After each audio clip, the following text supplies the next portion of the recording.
is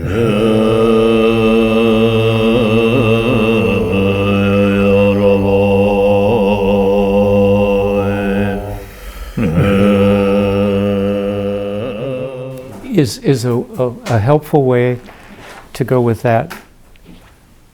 The basic recognition that you get from your Buddhist understanding that what goes on in your head, you know the bumper sticker, don't believe everything you think?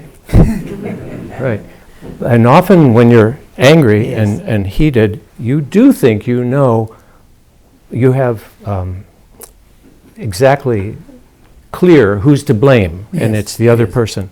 And I think there's some things we can talk about that in a moment.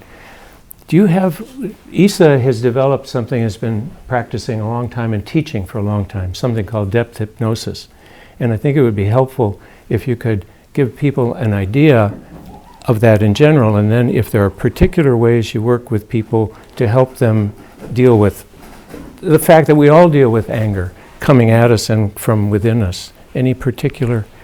Well, in depth hypnosis, one of the first things we look at is personal responsibility, right? And if one is feeling angry, and if one is able to realize they're feeling angry, then what you want to do in as a compassionate way as possible is to try to understand, okay, where is this arising from within me? And to understand that it has really nothing to do with the other person if you are feeling angry. The other person may be doing something, but your reactivity is your responsibility. And maybe the other person is doing something that is abusive, and then you still have to bring compassion to the situation, try to understand, you know, is this anger actually informing me that I'm being abused? And in that case, the anger is serving a particular role. And you would not want to necessarily try to get to the place of, oh, I have to have compassion for this person while they're abusing me. You have to listen to your own reactivity, find out compassionately what's going on within you, recognize, okay, if this person's abusing me, I can certainly have, you know, understand where they might be coming from, but it's not okay for them to continue doing that. I need to use my anger to tell me there's a boundary that needs to be put down here, right? Then let's say you're angry and you realize the other person's not doing anything. They're just being themselves. Well, then you know exactly, and you're holding yourself compassionately, you're holding the other person compassionately, you're understanding that you're each other's teachers.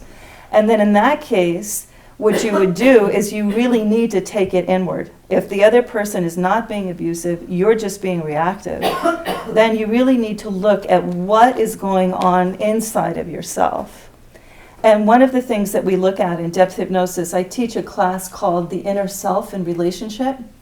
And in that class, one of the premises is that in your external relationships, there is probably a dynamic that reflects a dynamic that's going on between parts of the self.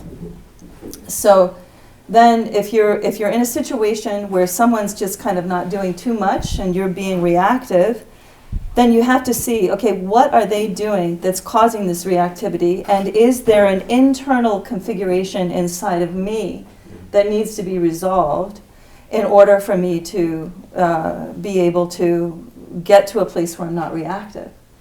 So from a depth hypnosis point of view, anger is actually good news because it's information. And if you can bring, fierce compassion for yourself, fierce compassion meaning you're looking at your suffering and you're trying to hold it compassionately, but you're also trying to understand the roots of that suffering. And if you have that view, then you can understand, okay, what is the proper relationship to this anger? How do I act from this anger? And all the while understanding that whatever is happening inside of you is probably a function of, or whatever is happening in the relationship between the two of you is probably a function of something internal to you that this person is bringing forward. and is therefore your teacher and is therefore to be respected. And, you know, one of the things that I often say in my classes is, you know, that relationships are really a cauldron of transformation. And if you can bring whatever reactivity is coming up in the relationship and understand that it's there showing you something about yourself, even as you're showing the other person something about themselves, then you're way beyond having an argument. You're like way into consciousness. It's like, whoo, we just got, you know, the whole field just opened up, and we are here trying to hold ourselves and each other passionately while we understand this anger. You know, is we're not trying to patch it up, we're not trying to make it better, we're trying to listen to it, right?